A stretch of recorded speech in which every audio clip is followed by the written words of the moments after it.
رضا نفس دشمن ہے، رضا نفس دشمن ہے، دم میں نہ آنا، کہاں تم نے دیکھے ہیں چندرانے والے، یہ ایسا دھوکہ دیتا ہے، یہ ایسا فریب دیتا ہے۔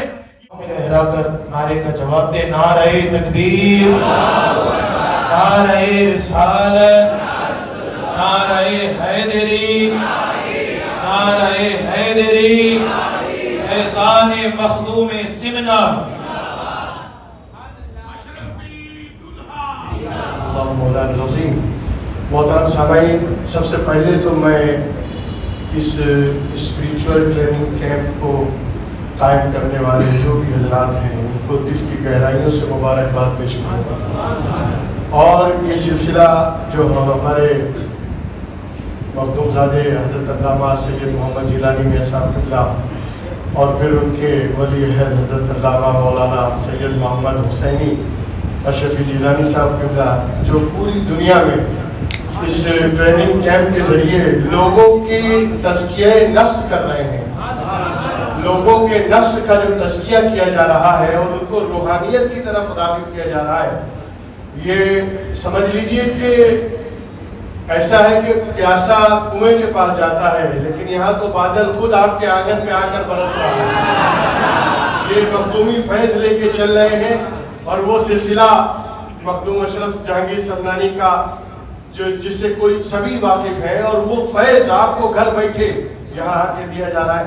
اس روحانی تربیتی کیمپ کا مقصد صرف یہ ہے کہ لوگوں کے نفس کو پاکیزہ بنانے کی ٹریننگ دی جائے۔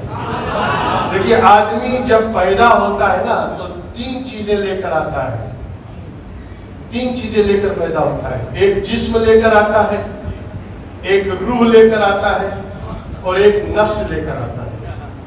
اللہ نے روح جو عالم بالا کی چیز ہے، جسم جو ہے عالم اسفل یعنی اس دنیا کی چیز ہے، مٹی سے، ان دونوں کو ملانے کے لیے اللہ نے نفس کا جوڑ لگایا،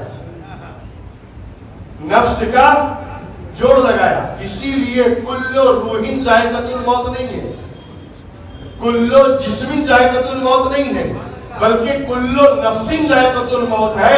فرشتے اسی جوڑ کو نکال لیتے ہیں، روح جاتی ہے عالم بالا کی طرف، جسم جاتا ہے قبرستان کی طرف۔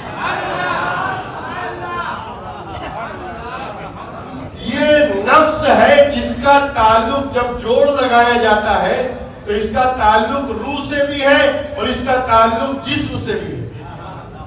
اور آدمی چونکہ اس نفس میں اللہ نے گناہ کی کرنے کی بھی صلاحیت دی ہے، نیکی کی بھی صلاحیت دی ہے، مگر اس میں شر زیادہ ہے۔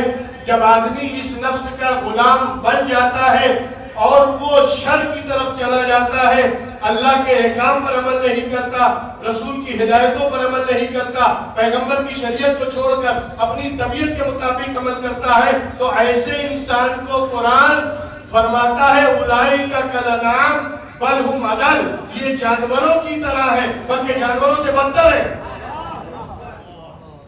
بات سمجھ رہے ہیں؟ تو یہ نفس کی خواہشوں کی، نفس کی ڈیزائرز کی پیروی کرنے سے ہمارا شمار قدرت کی نگاہ میں جانوروں کی طرح ہو جاتا ہے۔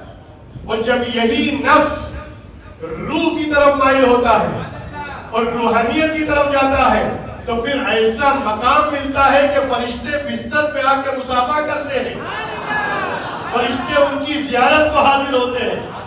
بس اس نفس کو روحانیت کی طرف کیسے منتقل کرنا، کیسے لے جانا، اس کے لیے نفس کو پاکیزہ کرنے کی ضرورت ہے۔ حضرت کی موجودگی میں جسارت کر رہا ہوں، ترجمہ کر دوں۔ اللہ فرماتا ہے وَنَفْسٍ وَمَا سَوَّاهَا، قسم ہے نفس کی اور اس کو بہترین پیدا کرنے والے کی۔ فَأَلْهَمَهَا فُجُورَهَا وَتَقْوَاهَا، ہم نے اس نفس میں گناہوں کی صلاحیت بھی رکھی، فسق و فجور کی صلاحیت بھی رکھی، تقوی اور پرہیزگاری کی بھی صلاحیت رکھی ہے۔ لیکن اللہ فرماتا ہے قَدْ أَفْلَحَ مَنْ زَكَّاهَا، کامیاب ہو گیا وہ جس نے اس نفس کو پاک کر لیا، اس نفس کو پاکیزہ بنا لیا۔ مجھے معاف کیجئے گا، میں ترجمہ یہی کیا جاتا ہے لیکن میں تھوڑا سی آگے بڑھ کے ترجمہ کروں۔ کامیاب ہو گیا وہ جس نے اپنے نفس کو پاکیزہ کر لیا نہیں بلکہ اپنے نفس کو پاکیزہ کروا لیا. پاکیزہ کرنا اور ہے، پاکیزہ کروانا اور ہے.